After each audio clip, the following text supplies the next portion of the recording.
The debate about who is the greatest is always a hot topic in the sport of boxing. According to BoxRec, Floyd Mayweather has been crowned the greatest boxer of all time. His ranking at the top is another jab at his fierce rival, the senator from the Philippines, Manny Pacquiao. I am the greatest fighter of all time. Muhammad Ali, arguably the greatest sportsman ever, comes in fourth, behind Argentina's legendary Carlos Monzon. Today, I will present to you facts, but again it's also my opinion, and you have the freedom to disagree. Is Mayweather number one on the throne because of his 50-0 boxing record? The 49 record was against a boxer, and the 50 was against a martial artist who has zero boxing record. So why, Rocky Marciano with that undefeated argument, could not even make it to the top 10 with his record 49 wins and 0 losses? We can also claim Julio Cesar Chavez is the greatest, since he has 89 wins before suffer a loss, almost double undefeated record to Mayweather. On the other side, if the scale is the achievement, then the argument will go to Manny Pacquiao. Pacquiao is the only 8-division world champion, and the only 5-division lineal world champion in history. He is the only boxer in history to achieve that. More to Pacquiao record is that he's have beaten 21 world champions. On the other hand, Floyd Mayweather has beaten 13 world champions. Pacquiao also won the Fighter of the Decade award against Floyd Mayweather. One of the main arguments against Manny Pacquiao is that Pacquiao can't be the greatest because Floyd beat him. This argument cannot be true, otherwise, Serafim Todorov is the greatest of all, since he beat Floyd Mayweather in the Olympics.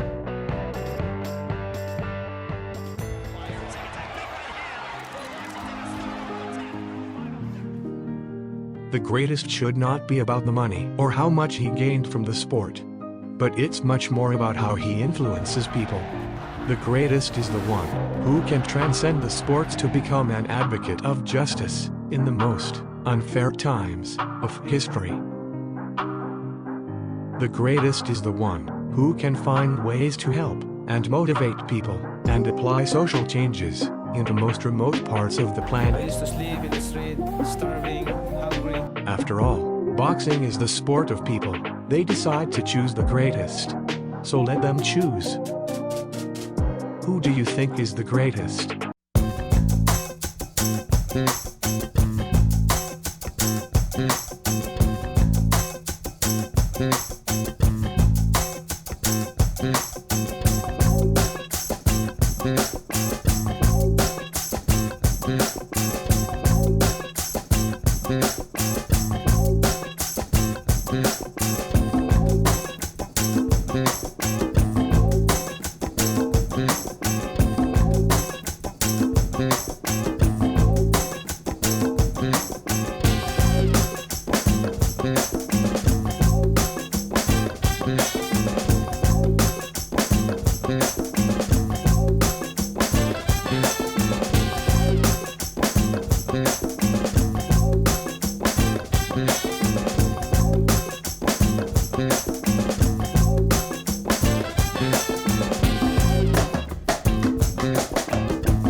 The Filipino slugger.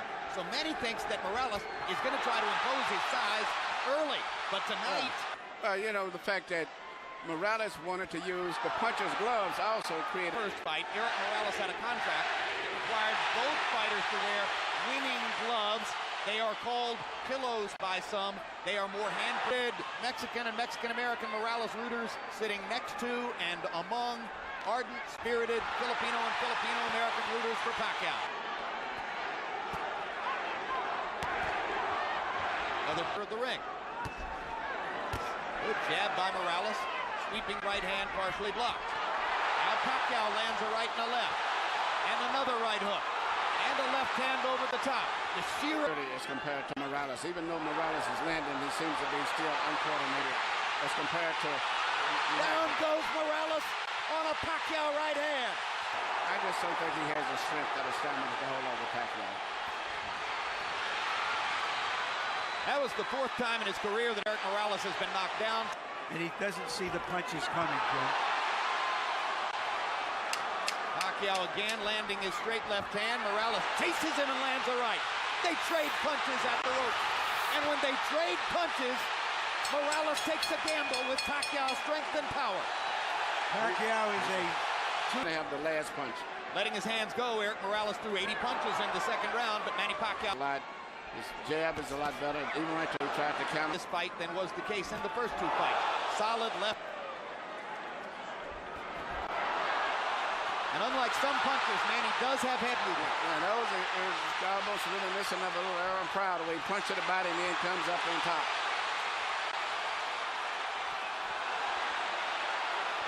Eric Morales, not afraid to fight with one of the most dangerous punchers in the sport. Some men walk over hot coals. The right hook, the punch that... Hard right hand, stun Morales. Pacquiao's all over him. Thinks he's got a chance. Morales slightly staggered after that last left hand. And down he goes. Solid left hand shot by Pacquiao, who did not like Morales saying that he didn't hurt him with punches in the second fight. Oh, what a solid left hand by Pacquiao. It's hard to imagine how Morales can last long against this. Well, until he goes out, he's going to be fighting all the way down. He's not going to back up. What guts by Morales! Yes. He strafes Pacquiao with right hands, even while on unsteady feet.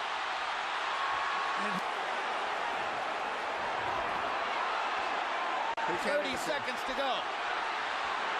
Another huge left hand by Pacquiao. Punch after punch after punch. And he wants to finish Morales right here. And the brave heart of Morales holds up, but his legs go again. Third knockdown of the fight by Pacquiao against Morales. He doesn't want to get up. Morales shakes his head as if to say, I want no more. That is that. Dick Dracula stops the fight. Manny Pacquiao has the knockout. He looked into the corner, looking for his father.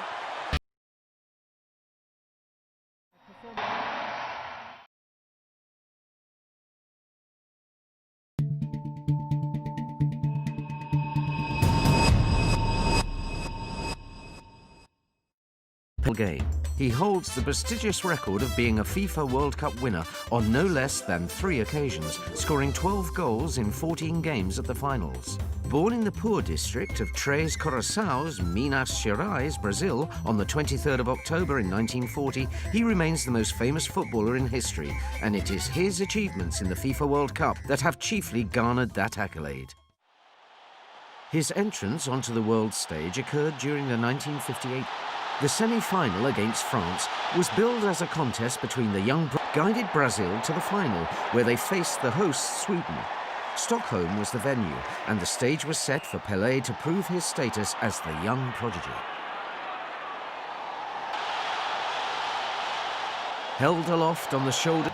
At the 1962 finals in Chile, an injured hamstring in Brazil's second match prevented Pelé playing an integral part in his country's campaign. Despite his obvious disappointment at not making the final in Santiago, Pelé cheered on his beloved Brazil from the stands. They didn't let him down, and despite going a goal behind, they went on to beat Czechoslovakia 3-1. Pelé was rewarded for his early contributions in the tournament with his second successive FIFA World Cup winners' medal.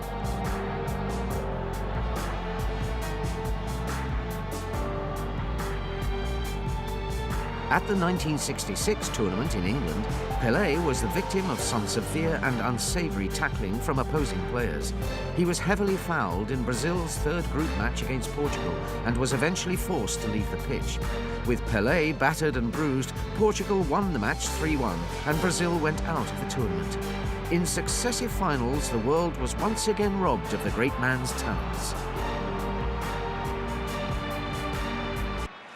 Following his treatment in 1966, Pelé vowed never to play in the FIFA World Cup again. Thankfully, he had a change of the post, and his dummy around.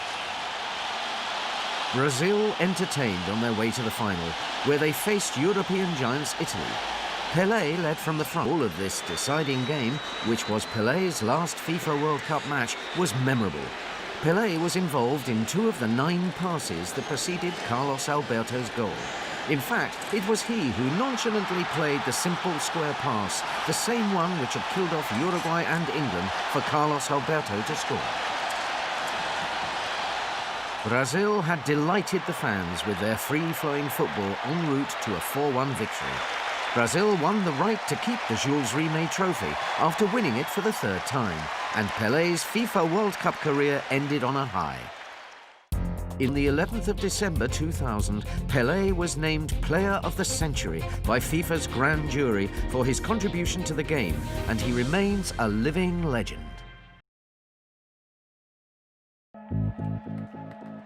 My first memories of Usain Bolt was back in 2003.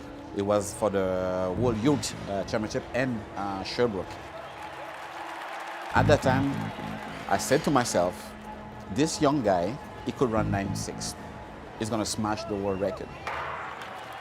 From a physical standpoint, at about 6'3", 6'4", he was much bigger, but you could certainly see that there was something unique and special about him. I remember myself and Don Whitman at the time, we were commentating and we both looked at each other and nodded our heads and pointed our fingers. Well, we were both saying to each other, he's the next thing. He basically has shut things down and is going to stroll to the finish line. From the start, you could see Usain Bolt was special. What an impressive performance by Usain Bolt of Jamaica. But no one could have predicted this. 11 world titles and 8 Olympic gold medals. Gatlin's in front, Bolt stretching out now. He's coming after him.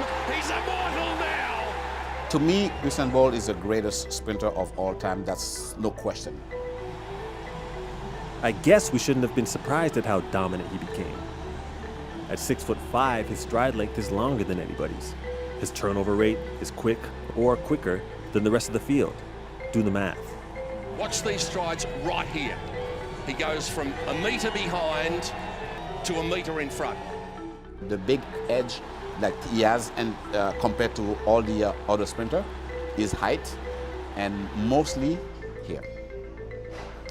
Because a lot of sprinter, it's like they have a limit here.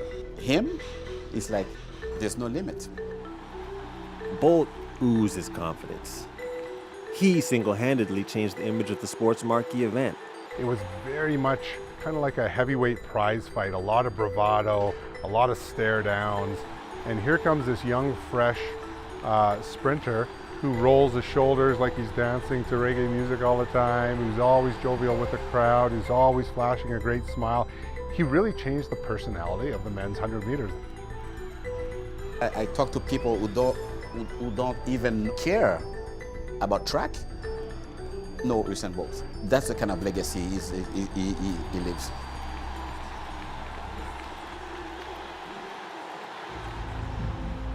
So what happens now, once the sport's biggest star retires? As far as I'm concerned, no single athlete has had the impact that Usain Bolt has had. Who's going to be the next Usain Bolt? I'd be surprised if I see another one in my lifetime.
That's good stuff, all out attack from Federer.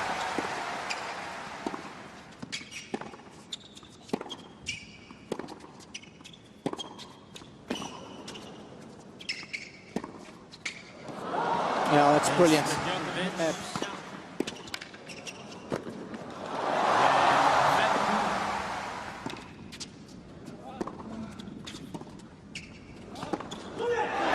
Shot.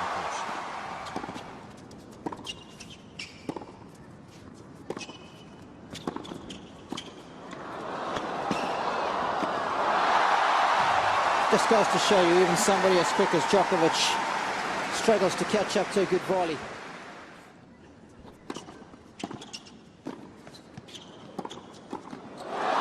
It's world class, isn't it? It's old school.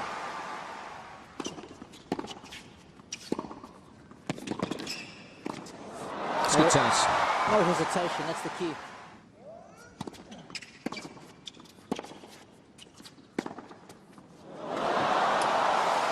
Generates so much pace with that form, even when he's falling back. Came pretty close in the last game on Federer's serve. The first serve to Senna's looking. Won't get the credit for another there. But no racket on ball there. It's given his fans plenty to cheer so far. Doesn't matter how good your returns are if you can't get your racket on the ball. So Federer sending the right message down the other end of the court. He holds in just 47 seconds to move within a game of wrapping up this opening set.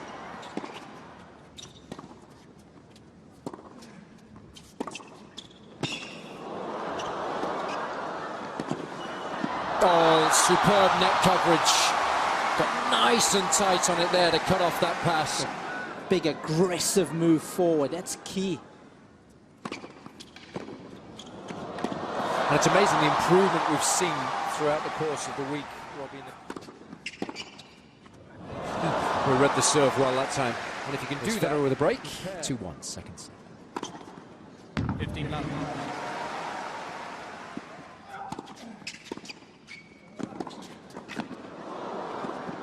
That's what you were talking about. That's the play.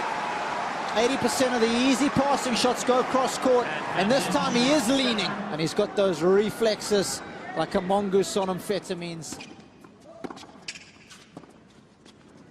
Oh, what a lovely shot that was. Took Djokovic well and truly by surprise there.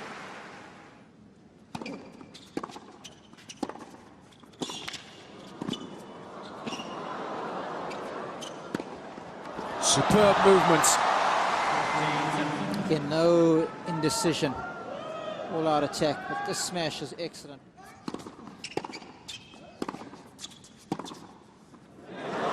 No mistake with that one, though. Made the adjustment beautifully.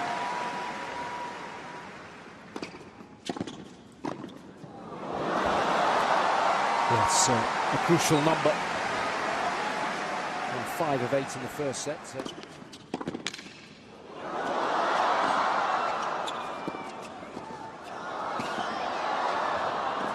Oh yes, what a great hustle that was.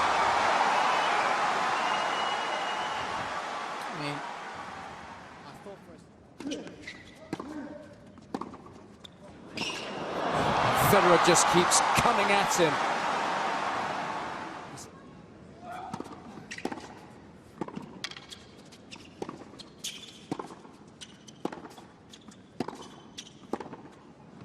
Oh, sublime. I mean, it's just jaw-dropping.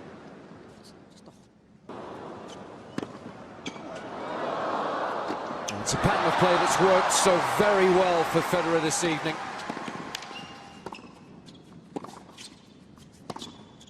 Man, just ripping.